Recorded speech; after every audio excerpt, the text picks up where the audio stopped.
Et salut à toi, bienvenue sur la chaîne de Kamaï Workshop. Moi c'est Philippe. Tout d'abord, je commence par des excuses. Je devais te présenter la CF Moto 1000 MTX la semaine dernière. J'ai eu un problème de caméra. Ça m'arrive au moins une fois par an. Il fallait bien que ça tombe sur ce coup-là. C'est pas de chance. Donc aujourd'hui, on va essayer de rattraper le coup. On va faire la vidéo de l'essai de la 1000 MTX. Sauf que, tu vois, la route, elle est trempée. Voilà la moto, mais ça n'empêche qu'on va quand même y arriver, je pense. J'ai attendu que l'averse se passe pour te faire le statique et on va commencer par ça. Reste jusqu'à la fin parce qu'à la fin, je répondrai à toutes vos questions personnellement. Je citerai vos noms, toutes les questions que vous m'avez posées sur cette moto. Donc on verra ça tout à la fin de la vidéo. Là, on va se consacrer uniquement aux différences entre la 800 et la 1000 parce que toutes les autres caractéristiques, tu les as déjà vues dans d'autres vidéos. Je ne suis pas le premier à faire cette vidéo. Par contre, je vais essayer de m'attacher à te sortir des choses qui n'ont pas été dites par mes collègues précédents. C'est parti pour la présentation statique. Donc voilà cette moto, elle est ici en couleur Green Tactical, si je ne me trompe pas, vert armé pour nous les Français.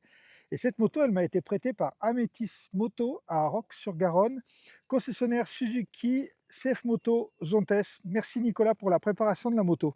Bon, cette moto, ça fait très longtemps que ça me tardait de l'essayer parce que bien sûr, ça fait partie des candidates au remplacement de ma Multistrada, qui d'ailleurs est partie. Et j'ai une nouvelle moto temporairement, mais je te parlerai de cette moto aussi, ça peut t'intéresser. Allez, on commence par les différences. Première différence, du moins, on va commencer par ce qui ressemble à la 800 MTX, c'est-à-dire c'est la forme de la moto. Les carénages sont les mêmes, le réservoir bas typique des KTM Adventure qu'on retrouve sur la 800, l'échappement, le phare, la bulle réglable, tout est pareil, le garde-boue haut, et on est sur des roues de 21-18. Donc ça, c'est les points communs. On a à peu près le même châssis aussi entre la 800 et la 1000. Une moto qui ressemble comme deux gouttes d'eau à sa petite sœur, si ce n'est la couleur. Maintenant, les différences plus importantes. On va ici retrouver une fourche Kayaba et non pas une fourche d'origine chinoise comme on avait sur la 800. Taille 48 mm de diamètre, débattement 230 mm à l'avant. Une roue de 21 pouces, assez commun, tubeless la roue, mais par contre équipée ce coup-ci avec des Scorpion STR Rally, des excellents pneus dont je t'ai déjà parlé. Au niveau des freins, disque 320, étrier Brembo M432, là c'est du lourd, c'est du lourd. À l'arrière, on a un mono-amortisseur réglable dans tous les sens, débattement 230 mm. La différence par rapport à la 800, c'est qu'on a ici la petite commande déportée pour régler la précharge. Donc ça, c'est les premières différences. Et bien sûr, grosse différence, le moteur. Ici, on a un moteur issu de la KTM, c'est pour ça que j'ai mis ma casquette KTM aujourd'hui, de la KTM 990 Duke. On parlera de ce moteur sur la route, voir s'il a le même comportement, puisque j'ai déjà essayé la Duke 990. Il est monté en avant-première sur la CF Moto, à la place d'être monté sur la KTM Adventure. Alors, de ce que j'ai cru comprendre, CF Moto a procédé à un échange avec KTM. Ce moteur-là, KTM l'a prêté pour être en avant-première sur une Adventure. En contrepartie, CF Moto aurait cédé le 450 cm3 bicylindre à KTM pour un développement futur de la gamme. C'est à prendre avec des pincettes, mais du moins c'est ce que j'ai cru comprendre. Autre différence sur cette moto, et c'est la plus importante, visuellement du moins, c'est le tableau de bord. Alors excuse-moi, je vais essayer de t'enlever l'eau. Attends. Donc ce tableau de bord, c'est un tableau de bord 8 pouces. C'est marrant parce que ça me fait penser un peu au tableau de bord de la KTM 1390 qui avait exactement la même taille, la même orientation. J'espère que tu vas voir un peu le tableau de bord. Donc ce tableau de bord, déjà tu le vois, il est digital et il a Apple CarPlay. Alors c'est valable si tu as un iPhone. Si tu n'as pas d'iPhone, apparemment c'est pas la même. Donc évidemment tu as CarPlay qui prend tout l'écran ici. Sinon, on va revenir, on va fermer CarPlay. Donc on a fermé CarPlay et là on va trouver un écran, tu vois, digital avec ici ta pression des pneus. Ici tu vas trouver ton indication de vitesse engagée. Ici tu vas trouver ton compte tour. Là le traction control, ton mode moteur. Ici on est en tout terrain avec l'ABS oui ou non. Et tu vas trouver la température du moteur, ta vitesse, la béquille sortie. Et ici tout est trip. Donc tout va se passer avec ce Komodo. Ici, le M va te permettre de changer les modes. Donc là, on est en standard. Là, on est en pluvieux. Là, on est en tout-terrain. On a 3 modes ici et on a un mode caché qui te permet d'avoir le tout-terrain avec la déconnexion totale du traction control et de l'ABS sur les 2 roues. Ça, c'est pas mal. Si tu es en standard, ici, tu vois, ton traction control, tu vas l'activer avec ça. Tu peux le désactiver ou l'activer. Tu n'as pas de réglage possible. D'accord? Si jamais tu es en pluie, il n'est pas déconnectable. Et si tu es en tout-terrain, à ce moment-là, tu peux le régler sur 3 niveaux et le couper. Voilà, donc c'est pas mal fait uniquement avec ce bouton directement accessible pour tes modes. Donc on va se remettre en standard et on va mettre le traction, on verra tout à l'heure. Tu as aussi les poignées chauffantes, ici, et la selle chauffante. Donc pour activer tout ça, on a une touche ici qui s'appelle FN, donc on peut y aller par là. Là, je peux régler mon volume. Une touche de plus, je peux régler mes poignées chauffantes, et là, je sélectionne ce que je veux qu'elle chauffe, et l'indication change ici. Ensuite, j'ai ma selle chauffante, et puis je peux régler ma musique. Donc tout ça avec cette touche FN ici. Donc on s'aperçoit que le tableau de bord, soit j'agis par le tactile, soit j'agis au travers du Komodo grâce à ces raccourcis. C'est super bien fait. Moi personnellement, le tactile, ça ne m'intéresse pas parce que quand tu roules en moto, tu n'as pas envie de tripoter ton tableau de bord. Donc je préfère passer directement par le Komodo. Puisqu'on en est au Komodo, l'autre différence, on a ici un régulateur de vitesse. Bon, on l'avait déjà sur la 800, l'appel de phare. La touche fonction, ici, tu peux commander à la voix aussi. Là, ton pad de sélection, ton clignotant, ton klaxon, et ici, tes warnings, et puis ton bouton de démarrage. Particularité de cette machine, on a aussi un amortisseur de direction que tu peux régler ici avec des crans en fonction de si tu veux que ça amortisse ta direction plus ou moins. La différence supplémentaire par rapport à la 800, les rétroviseurs qui sont comme sur la 450, qui sont rabattables en tout terrain. Donc tu peux les rabattre ici, les deux. Et ça, c'est pas mal, je trouve. Donc ça, c'était sur la 450, c'est pas sur la 800, c'est sur la 1000. Étonnant.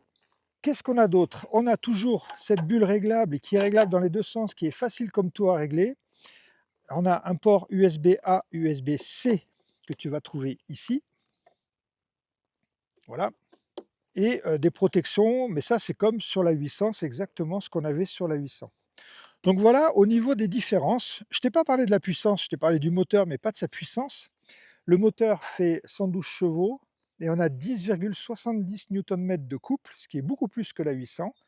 Et CF te dit que 80% du couple est accessible dès 3000 tours. On aura l'occasion de voir ça sur la route. Et d'ailleurs, si tu regardes la météo, je pense qu'on va pas tarder à partir parce que sinon, on va se prendre une douche. J'insiste pas trop sur les caractéristiques techniques de la moto, puisqu'on va en parler quand on va rouler. Et de toute façon, tu m'as posé des questions techniques aussi sur la moto, j'y répondrai à la fin. Mais en gros, voilà la différence. Ok? Maintenant, le plus important, on a parlé, je t'ai pas parlé de 2 choses. La hauteur de la selle, 870, elle est variable. Tu peux avoir une selle de 830 pour être plus accessible. Je te montrerai la position vue du drone. Et on a 22,5 litres d'essence pour un poids total de 222 kg, ce qui nous fait à peu près 2 kg de plus que la 800, ce que je trouve qui est vachement raisonnable si on compare à ses concurrentes. Bon, maintenant, ce que je te propose, on fait un tour avec le drone. Je te reprends aussitôt sur la route et comme ça, on parlera un peu de la position et de la moto. À la fin, je te fais un débriefing pour parler des points positifs, points négatifs. Je réponds à toutes vos questions et on la compare par rapport à la concurrence. Allez, c'est parti pour le tour en drone.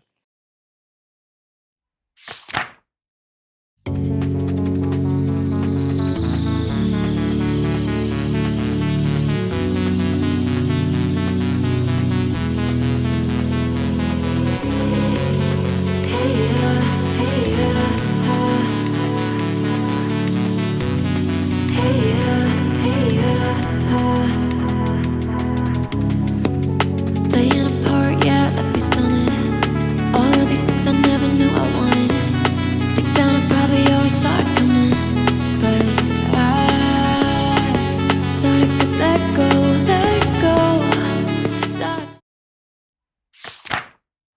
Allez, nous voilà partis pour l'essai routier. Donc tu vois, j'ai déjà un peu roulé parce que je voulais une route sèche. Donc j'ai fait un peu de borne. Mais qu'est-ce qu'on ferait pas pour faire une vidéo propre? La position, on commence par ça. Tu as vu ce que ça donne avec le drone. Je touche les 2 pieds par terre sans aucun souci. Après, je pense qu'avec la selle à 870, c'est valable jusqu'à 1m80. Ça dépend aussi de ton entrejambe, parce que ça dépend de la longueur de tes jambes. La taille ne fait pas tout, c'est ce que je t'ai déjà dit. Mais disons que pour moi, il n'y a pas de souci. La position sur la moto, elle est top. On n'est pas assis dans la moto comme sur la Multistrada, on est assis sur la moto.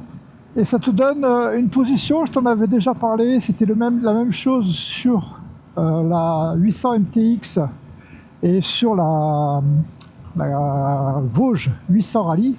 Un peu différent sur la Cove. Donc ici, la position, elle est top. Les bras ne sont pas trop tendus. On est bien posé. Moi, je suis vraiment bien assis sur la moto. Le réservoir n'écarte pas les jambes. De ce côté-là, l'ergonomie, c'est top.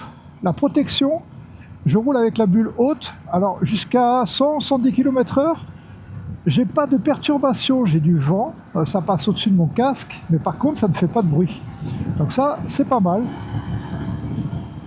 Du point de vue de la protection, et après tu peux la régler. Moi, ce que j'aime bien faire, tu la descends et en été, quand il fait chaud, eh ben, au moins tu as un peu d'air. On va attaquer tout de suite par la tenue de route. On a des routes qui s'y prêtent. Donc question de tenue de route, on a des suspensions super efficaces. Quel que soit le revêtement que tu as, je trouve que c'est là-dessus. Alors ça dépend peut-être du réglage aussi, hein. Je les ai un peu réglés. D'ailleurs, je te montre ici une astuce. Pour régler tes suspensions avec ta clé de contact, tu peux activer les petites vis qui te permettent de régler la détente et la compression. Donc ça, c'est quand même pas mal du tout. Une fois que tu as réglé tes suspensions, la moto, elle absorbe très bien les irrégularités de la route et en plus, elle tape sur un bon guidage. Donc les côtés suspension, il n'y a vraiment rien à dire, mais bon, c'est du Kayaba 48 mm quand même, on ne peut pas s'attendre à quelque chose de moins. Question freinage, on a donc 2 étriers Brembo M432 à l'avant, on va voir ce que ça donne tout de suite, hop.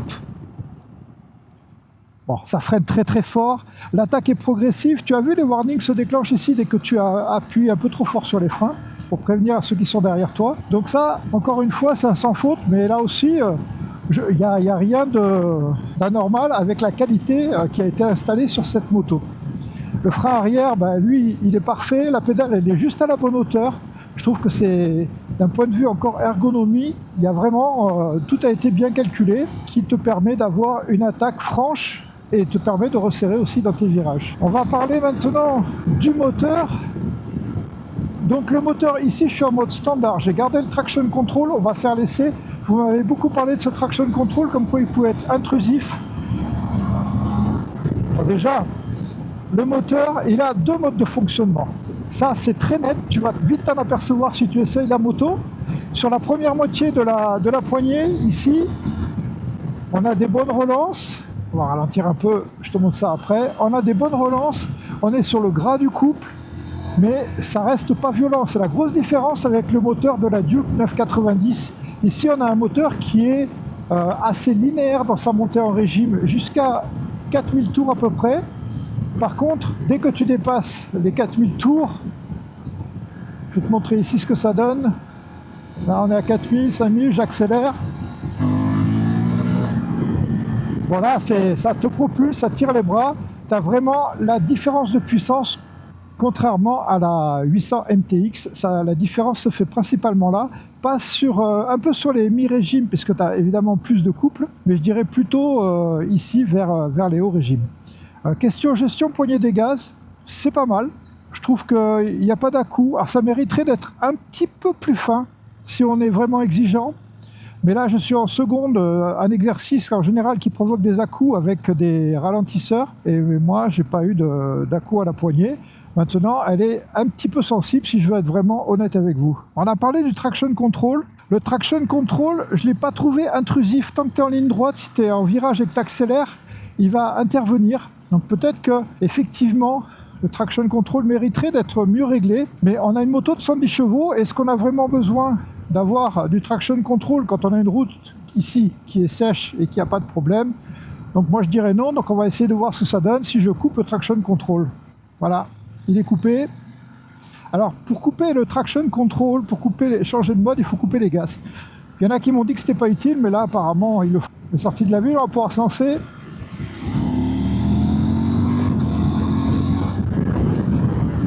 Alors, sans traction control, c'est quand même un peu plus agréable. Je trouve que la poignée, elle est vraiment bien, elle est directe, et on n'en a pas vraiment besoin. Alors après, ceux qui le veulent, quand on est en mode pluie, par exemple, ça peut être utile, mais franchement, sur la route, je vois pas trop l'intérêt. On a vu donc qu'il avait des bonnes accélérations. On arrive en ville ici et on va voir une deuxième caractéristique, sa souplesse.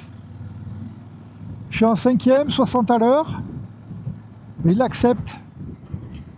Donc le moteur, il est assez souple. La 6e n'est pas surmultipliée. La 6e, c'est une vitesse de plus, mais c'est pas comme sur la Multistrada par exemple, où tu as une 6e qui est très longue et en fait en dessous de 94 km/h, enfin même même presque 100 km/h, en mettre la 6e sur la multi, c'est pas tellement réalisable. Donc là, en ville, on s'aperçoit que ça va. La poignée des gars, je te l'ai dit, elle mériterait peut-être d'être un peu plus fine. Mais il n'y a rien de gênant et je sais que de toute façon, il y aura des mises à jour au fur et à mesure. Voilà, mais il y a vraiment absolument rien de gênant, c'est vraiment pinaillé. On va sortir du village et on va parler du quick shifter. Alors, j'ai eu pas mal de commentaires comme quoi j'utilisais souvent l'embrayage, ça voulait dire que le quick shifter ne marchait pas sur les motos. C'est pas vrai. À bas régime, moi j'utilise l'embrayage parce que le quick shifter ne sert qu'à haut régime, c'est-à-dire ici par exemple. Et là, tu vois qu'il n'y a aucun souci. Le sélecteur de vitesse est beaucoup mieux placé que sur la 800 MTX. Là, c'est vraiment pile poil, il n'y a pas de faux passage pour moi. Et que ça soit en montée ou si tu vois ici, par exemple, en descente. Voilà, en 3e, il n'y a aucun problème. Ça passe super bien. Donc, quick shifter, moi, j'ai rien à lui reprocher. Il est évidemment, c'est rugueux si jamais tu n'es pas dans les tours. Mais si tu es dans les tours, il n'y a vraiment pas de souci de ce côté-là. Bon, la puissance, tu le vois, le moteur, il est fantastique. Il est fantastique, il est plus puissant, il est plus plein, il est rauque. Quand tu reprends dans le gras là, tu vois que tu entends la boîte à air. Franchement, il est vraiment plaisant. Donc, le moteur associé à la partie cycle, on a une super moto puisque tu peux la manier comme tu veux, tu sens pas du tout les 220 kg. La machine, elle est légère, le réservoir est en bas, mais ça je te le refais pas, je t'en ai déjà parlé sur la 800. Je t'en ai parlé sur la KTM 890. C'est l'avantage d'avoir ce réservoir en bas, tu sens pas le poids et tu sens pas le poids en roulant. Et je vais te montrer aussi tout à l'heure, mais Jimmy vous l'a fait, à manipuler la moto à l'arrêt, c'est un régal. Tu vois le placement ici avec les Pirelli en plus, moi j'adore ces pneus. C'est vraiment super top. Et même à la limite, tu as intérêt quand même à faire un peu attention parce que la protection, je te dis, elle est loin d'être mauvaise et du coup, des fois, tu te laisses emporter par ta vitesse. Donc attention quand même, il suffit de pas grand-chose. Hein. Tu es vite fait à 110 km/h avec cette moto, mais c'est du pur réglage. La position que tu as, tu es bien assis, tu domines tout. Franchement, c'est top. Alors, ce que je te propose maintenant, c'est de passer en statique. On va parler des points positifs, des points négatifs. Je réponds à tes questions. On parlera de la concurrence et on fera la conclusion. Allez, à tout de suite. Bon, nous voilà arrivés à la fin de cet essai, le moment de parler des plus et des moins au niveau de la moto. Bon, tu as compris les plus, tu vas me dire que c'est souvent pareil sur mes vidéos, mais je suis désolé. De nos jours, il n'y a pas vraiment de mauvaises motos, mais celle-là, elle coche quand même beaucoup, beaucoup de cases. Le super équipement d'abord, l'écran tactile, 8 pouces, poignée chauffante, selle chauffante, régulateur de vitesse, centrale 6 axes Bosch, suspension Kayaba, réglable dans tous les sens, frein Brembo M432. Il y a pas, t'as pas grand-chose qui manque sur cette moto. Le porte-paquet, la sonorité, elle est excellente. Le moteur, il est très bon. Donc du côté des plus, même les petits rétroviseurs, enfin, toutes les attentions, le look de la moto, le petit camo que tu as ici, là, la couleur camo, la moto, elle est superbe. Enfin, du moins, elle est à mon goût. Je peux comprendre qu'elle ne plaît pas à tout le monde, entre autres avec ses réservoirs bas. Mais ça porte tellement d'avantages au niveau de cette moto que, en fait, pour moi, c'est pas un point négatif.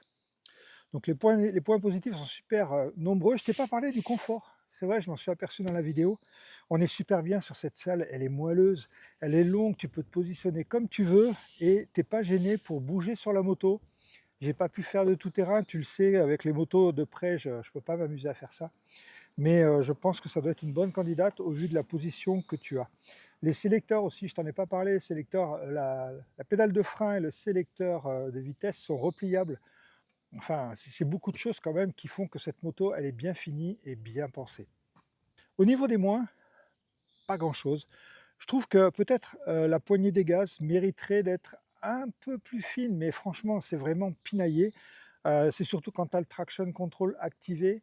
Je trouve que dans les virages, par exemple, si tu as le traction control et que tu ouvres, là, il va vite se déclencher, il est assez intrusif, mais il peut se déconnecter. Et sur une moto, j'estime sur une moto de 110 chevaux, quand la route est sèche, tu n'en as pas besoin. Et quand il pleut, bah, tu vas certainement moins attaquer. Et tu as le mode pluie que j'ai testé et qui est très satisfaisant pour ces conditions-là.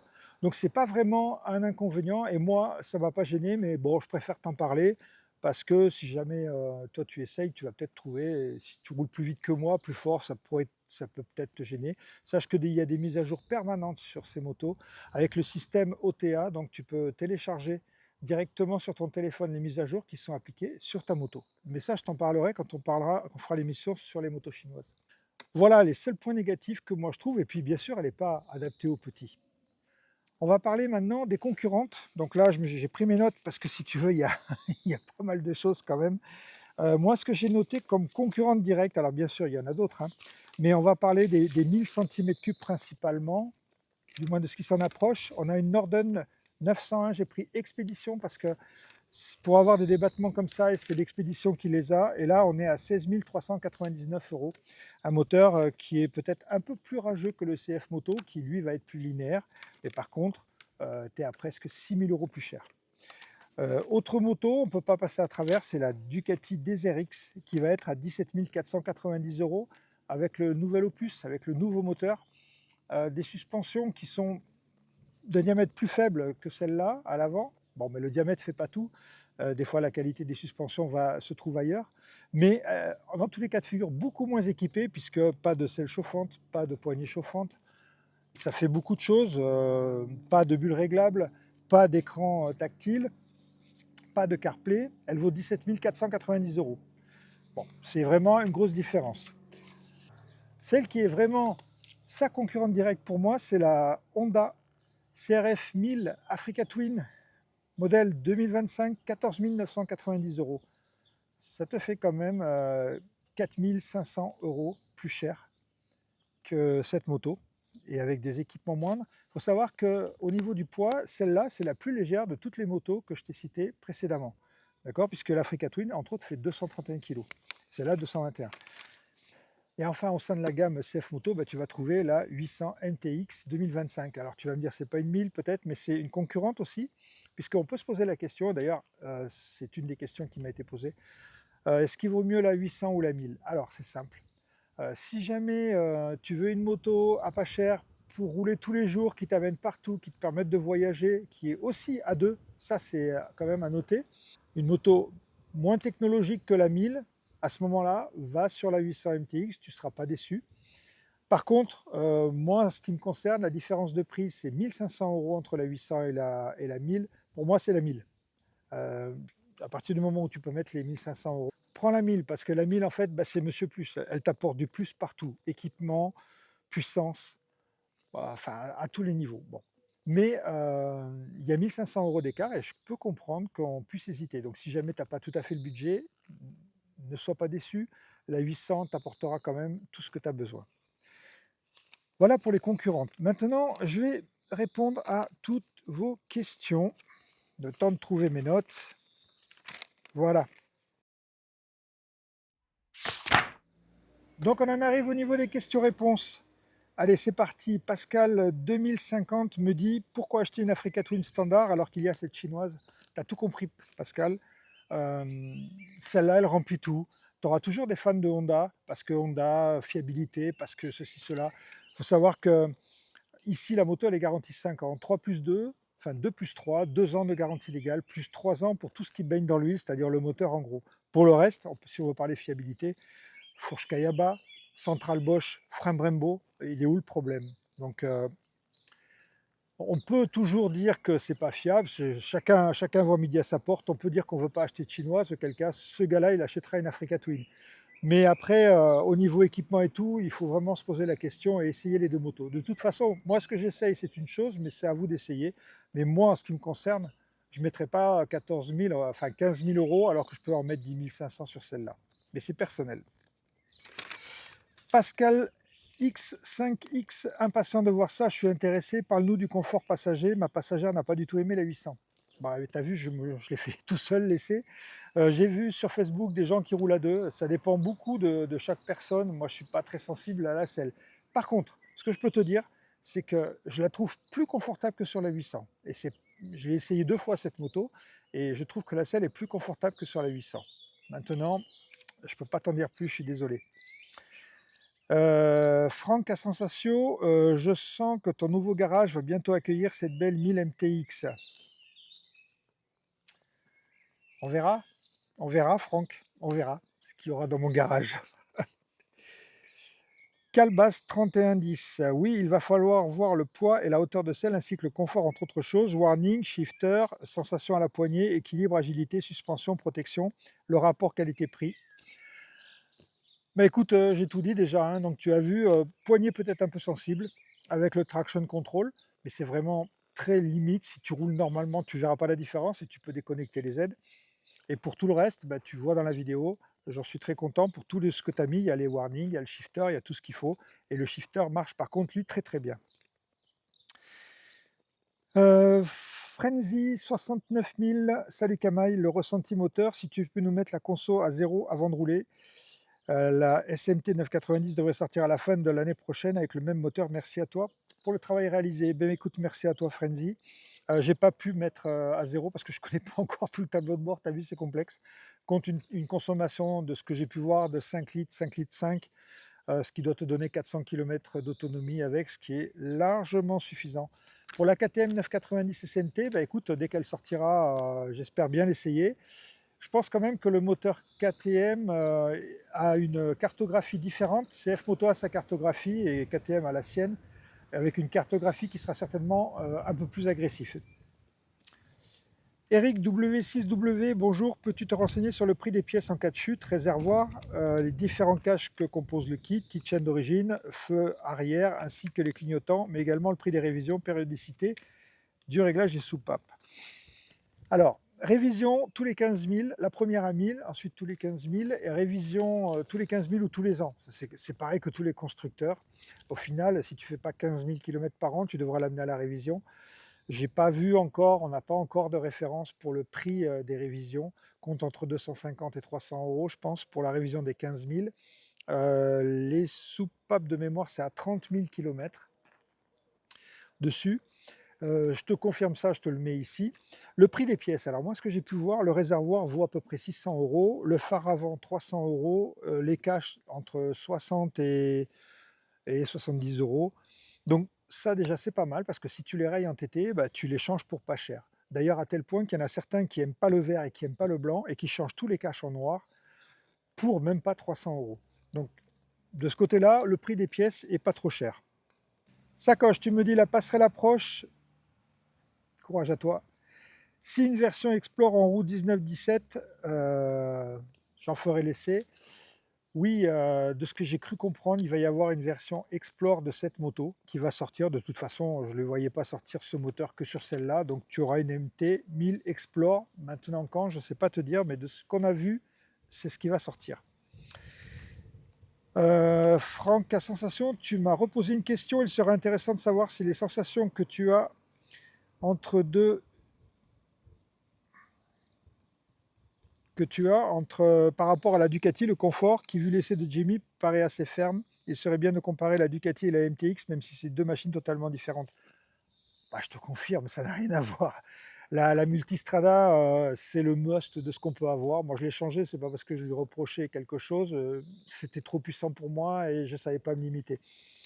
Mais la MTX, la Ducati, c'est confort absolu, suspension, moteur, tout est mieux que sur cette moto, mais évidemment, c'est pas du tout le même prix. On parle que pour le prix d'une Multistrada, tu vas avoir deux motos comme ça et il te reste assez de pognon pour partir en vacances. Bon, donc on peut pas tellement comparer, mais En confort, pour moi, ça suffit largement. Frédéric Paillet, 426. Est-ce que l'électronique est mieux gérée que sur la 800 MTX qui m'a vraiment fait détourner de cette moto? Traction control chaotique. Bon, alors, c'est pas chaotique, il est plus intrusif que sur une moto standard, mais il n'est pas chaotique. Donc, moi, alors, pour répondre à ta question, chez Amétis, quand j'avais essayé la CF Moto, ça ne m'a pas gêné. Mais peut-être que tu n'as pas le même style de roulage que moi, peut-être que tu es plus agressif. Là, le traction control, c'est pas chaotique, c'est qu'il intervient principalement dans les courbes. Voilà, rien de bien grave. Daniel Denis Sklingler, et désolé, excuse-moi pour la prononciation. Apparemment simple cantilever arrière, savoir le poids. Bon, faux trail de style routière surélevé, mais bon, je verrais bien votre essai. Non, je ne suis pas d'accord avec toi.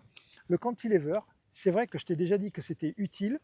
C'est utile, ça permet d'avoir, en ayant un amortisseur qui est peut-être pas toujours très bon, d'avoir un bon effet de l'amortisseur. Mais quand tu as un super amortisseur, tu peux t'en passer. Regarde ma Ducati Multistrada, je te mets la photo ici. Il n'y a pas non plus de biellette au niveau de l'amortisseur arrière, ça marche très bien. Et tu peux pas dire que c'est une routière, c'est un trail. Qu'est-ce qu'il te faut? Route 21, route 18, suspension 230 mm de débattement. Si ça, c'est pas un trail, bon, écoute, chacun sa vue. Vincent, 82-85, l'équilibre devrait être à la hauteur avec le réservoir bas KTM. Pour moi, l'essai sera samedi prochain. Bah, écoute, bon essai, j'espère que la moto t'a plu. N'hésite pas à me le mettre dans les commentaires.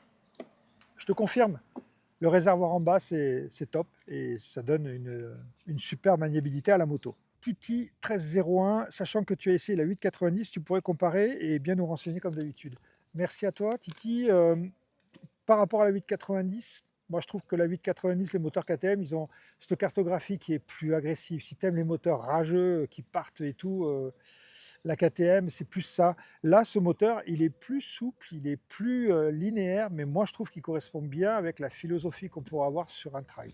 Monsieur Clemphase, oh là là, long commentaire. J'essaye de résumer. Tu vises un trail, la 1390 Adventure S non Evo ou 7000 MTX. Pour la protection au long cours, le coffre moteur, la KTM serait top, mais le prix de la MTX pourrait être sympa. Surtout pour le chemin, peux-tu vérifier la bonne connexion de la poignée des gaz? Je t'en ai parlé. Ce gars dans la vidéo explique parfaitement sur la 800 MT, il aimerait une poignée plus directe et moins de latence. Alors là, il n'y a pas de latence, la poignée elle est directe. Tu vois, il n'y a aucun jeu dans la poignée ici. Et par rapport à une 1390, bah, deux mondes, hein, c'est comme la Multistrada et ça. Maintenant, je ne sais pas te dire, il faut que tu essayes les deux motos. Pour moi, celle-là est suffisante, puisque je vends la Multistrada pour acheter un modèle qui fasse entre 90 et 110 chevaux. Donc oui, pour moi, ça suffirait largement. Drummondray, comparaison avec la Dornan d'Expédition, oui. Et tu me mets ici, enfin une moto de voyage sérieuse, mais avec les 19 000 € qui vont avec un arbre à cam qui casse. Alors bon, l'arbre à cam qui casse, c'était un défaut de lubrification au niveau des gicleurs qui étaient déjà, en fait, si tu veux, quand tu démarres ta moto, il y en a qui partaient tout de suite et le temps que l'huile se fluidifie, monte en haut et lubrifie les cams, et ben, 10 fois, tu avais tes cams qui tournaient sans huile et donc tu venais bouffer les cams. Ça a été modifié par justement CF Moto sur la 800 avec des gicleurs plus gros. Malgré tout, tu as des consignes, c'est-à-dire que tu démarres ta moto et puis tu la laisses chauffer le temps que l'huile arrive. C'est pas très long, hein, tu la démarres, tu mets ton casque, tes gants et tu t'en vas et tu roules doucement. Mais ça, c'est comme sur toutes les motos. Moi, je fais ça sur toutes mes motos en tout cas. Donc non, il n'y a pas de problème de casse sur les 800 MTX et sur la 990 de chez KTM et sur celle-là non plus. D'ailleurs, il y a des vidéos sur des Chinois qui ont démonté le moteur. Et je t'invite à les regarder. Comparaison avec la Norden Expedition. La Norden, c'est plus haut. Moi, je touchais sur la pointe des pieds. Mais super moto. La Norden Expedition, super moto. Mais bon, évidemment, je te l'ai dit tout à l'heure, 6000 balles plus cher. La CF Moto est trop haute pour mes 170 cm. Curieusement, cette CF 1000 serait plus abordable pour les petites tailles sans toucher au débattement. Y a-t-il un moyen de réduire la hauteur via les biellettes ou celle plus basse? Sinon, à part le moteur, tout semble identique par rapport à la 800. Non, tout n'est pas identique. Les suspensions, les freins ne sont pas identiques. Le tableau de bord, les équipements, c'est différent. La hauteur de selle, alors 870 telle qu'elle est là, mais tu peux avoir une selle à 830. Ça fait quand même 4 cm de moins, et ce qui devrait te permettre, avec 1,70 m, de toucher par terre. Maintenant, je n'ai pas pu essayer avec une selle plus basse. Laurent Trune, je l'ai vu en concession et la pléthore d'équipements de série m'a bluffé. Elle n'est pas encore à l'essai, mais il me tarde. La seule question, quels sont ses défauts? Ben voilà, je te l'ai dit. Peut-être une régulation électronique qui serait un peu sensible, mais bon, franchement, rien.